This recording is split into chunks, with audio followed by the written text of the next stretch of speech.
My dear friends, welcome in Vision Chemistry classes. आज की class में पढ़ेंगे रसायन शास्त्र कक्षा 12वीं केमिस्ट्री क्लास 12th के अध्याय जैव अणु से एक प्रश्न पढ़ेंगे। देखें यहाँ पर प्रश्न, स्टार्च क्या है, इसके घटक बताइए। तो ध्यान देना, क्वेश्चन तो स्टार्च क्या है इसके घटक बताइए, लेकिन इसके अंदर बहुत छोटे छोटे बहुत से क्वेश्चंस के बारे में बात करूंगा जो कि आपको बहुत उपयोगी है, मोस्ट इंपोर्टेंट क्वेश्चन साबित होगा आपके लिए, इसलिए जरूर सीखिए। ठीक है, तो देखते हैं इस प्रश्न का डिटेल। इसके पहले जिन लोग मेरे चैनल में नए हों तो चैनल को जरूर सब्सक्राइब कर लीजिए और मेरा सहयोग कीजिए और देखिए इस प्रश्न का डिटेल। ओके, अब देखिए यहाँ पर देखते हैं स्टार्च क्या है, इसके प्रमुख घटक के बारे में बात करते हैं। तो देखिए यहाँ पर स्टार्च एक पॉलीसेकेराइड है। ध्यान देना, पॉलीसेकेराइड क्या है। यहाँ पर देखें, पॉलीसेकेराइड कार्बोहाइड्रेट का एक प्रकार है। कार्बोहाइड्रेट को वर्गीकृत किया गया है मोनोसेकेराइड, ओलिगोसेकेराइड और पॉलीसेकेराइड में। तो ये पॉलीसेकेराइड का एक एग्जाम्पल है। ठीक है, यहाँ पर देखें स्टार्च क्या है, पॉलीसेकेराइड है। पॉलीसेकेराइड कार्बोहाइड्रेट है ये। ठीक है, तो स्टार्च एक पॉलीसेकेराइड है। इसका सामान्य सूत्र C6H10O5 होल एन है। C6H10O5 होल एन है। इसका दूसरा नाम एमाइलम है। इसका दूसरा नाम क्या है, एमाइलम है। ओके, स्टार्च के प्रमुख स्रोत, यहाँ पर देखें स्टार्च के स्रोत, तो इसके प्रमुख स्रोत गेहूं, चावल, मक्का तथा आलू प्रमुख हैं। यह ऊर्जा का मुख्य स्रोत है। यह ऊर्जा का मुख्य स्रोत है। यह लीवर में ग्लाइकोजन के रूप में संचित रहता है, इसलिए स्टार्च को ग्लाइकोजन के रूप में जंतु स्टार्च कहते हैं। ध्यान रखेंगे, ग्लाइकोजन को क्या बोलते हैं, जंतु स्टार्च। इस तरीके से आप लोग को यहाँ पर देखना, इस स्टेटमेंट में बहुत से क्वेश्चन दिख गए होंगे। स्टार्च क्या है, पॉलीसेकेराइड है। स्टार्च का सामान्य सूत्र क्या है, C6H10O5 होल एन है। स्टार्च का दूसरा नाम क्या है, एमाइलम है। स्टार्च के स्रोत क्या हैं, गेहूं, चावल, मक्का, आलू हैं। यह ऊर्जा का मुख्य स्रोत है, ये भी एक प्रश्न है। यह लीवर में ग्लाइकोजन के रूप में संचित रहता है, ये भी एक प्रश्न है।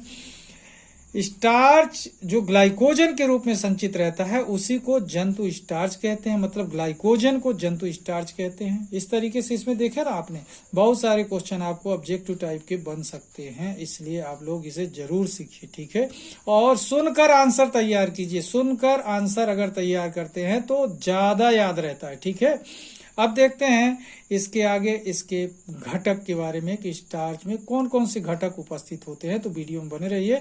ठीक है, और देखते हैं इसके घटक के बारे में। ओके, अब देखिए यहाँ पर देखते हैं स्टार्च का संगठन, कंपोजिशन, किस किस चीज से मिलकर बना रहता है स्टार्च। तो ध्यान दें, स्टार्च का संगठन देखते हैं, ये भी मोस्ट इंपोर्टेंट पॉइंट है, ध्यान रखेंगे। तो देखिए स्टार्च मुख्यतः अल्फा डी ग्लूकोज का बहुलक है। किसका बहुलक है, अल्फा डी ग्लूकोज का। मतलब ये अल्फा डी ग्लूकोज से मिलकर बना होता है, इसलिए इसमें अल्फा ग्लाइकोसाइड बांड होते हैं। ठीक है, मतलब ग्लूकोज की एक यूनिट दूसरे यूनिट से अल्फा ग्लाइकोसाइड बंध के द्वारा जुड़ी रहती है। तो पता चल गया कि स्टार्च मुख्यतः अल्फा डी ग्लूकोज का बहुलक है तथा इसमें निम्नलिखित घटक होते हैं। नंबर 1 देखें, एमाइलोज। सेकेंड देखें, एमाइलोपेक्टिन। फर्स्ट क्या है, एमाइलोज। सेकेंड क्या है, एमाइलोपेक्टिन। इस तरीके से देख रहे हैं कि स्टार्च के कितने घटक हैं, 2, एमाइलोज एंड एमाइलोपेक्टिन। अब देखते हैं इनको 1 बाय 1 करके इनके डिटेल के बारे में। सबसे पहले देखते हैं एमाइलोज के बारे में। तो देखिए एमाइलोज के बारे में देखते हैं।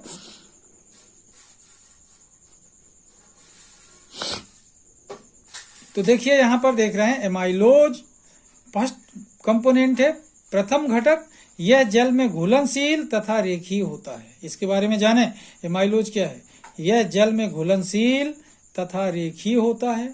यह स्टार्च में 15 से 20% होता है। ध्यान देंगे, कितना होता है, 15 से 20% होता है। ध्यान दें, इसमें अल्फा डी ग्लूकोज, यहाँ पर देखें इसमें अल्फा डी प्लस ग्लूकोज की 200 से 1000 इकाई होती हैं।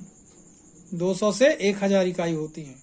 एमाइलोज आयोडीन विलयन के साथ नीला रंग देता है।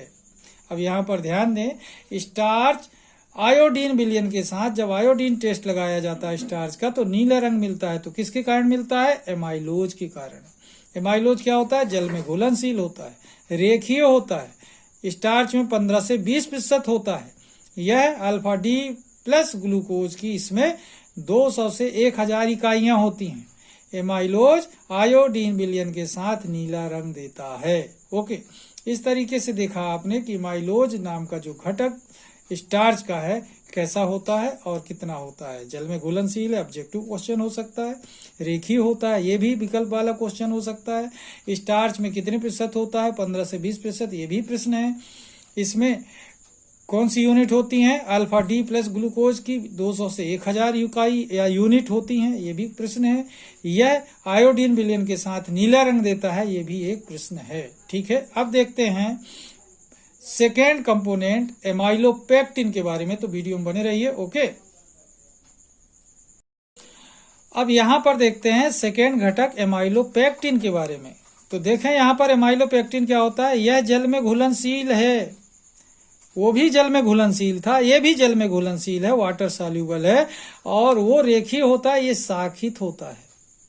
अंतर देख रहे हैं, शाखित होता है। यह स्टार्च में 80 से 85% होता है, वो 15 से 20% होता है। सबसे ज्यादा होता है ये 80 से 85% होता है, 80 से 85% होता है। इसमें अल्फा डी ग्लूकोज की 2000 से 3000 इकाई होती है, उसमें 200 से 1000, इसमें 2000 से 3000 तक की इकाई होती है। एमाइलोपेक्टिन आयोडीन विलयन के साथ नीला रंग नहीं देता, जबकि एमाइलोज आयोडीन विलयन के साथ नीला रंग देता है। ठीक है, तो इस तरीके से आपने देखा उसमें और इसमें क्या अंतर है कि ये जल में घुलनशील है लेकिन शाखित होता है, ये 80 से 85% होता है। साथ में एमाइलोपेक्टिन आयोडीन विलयन के साथ नीला रंग नहीं देता। नोट यहाँ पर लिखा एक विशेष बात, स्टार्च मानव शरीर में ऊर्जा का मुख्य स्रोत है। स्टार्च मानव शरीर में ऊर्जा का मुख्य स्रोत है, ध्यान रखेंगे। इस तरीके से आपने देखा स्टार्च क्या है, स्टार्च से संबंधित इसके घटक किसका बना होता है, इसके घटक कितने कितने प्रतिशत होते हैं, उनकी क्या गुण हैं, सब कुछ आपने देखा। ये आपके लिए बहुत ही महत्वपूर्ण वीडियो साबित होगा, इसलिए आप लोग इस वीडियो को देखिए। और आज की क्लास को मैं यहीं पर समाप्त करूंगा। जिन लोग मेरे चैनल में नए हो तो चैनल को सब्सक्राइब कर लीजिए और मेरा सहयोग कीजिए। तब तक के लिए धन्यवाद। जय हिंद, जय भारत।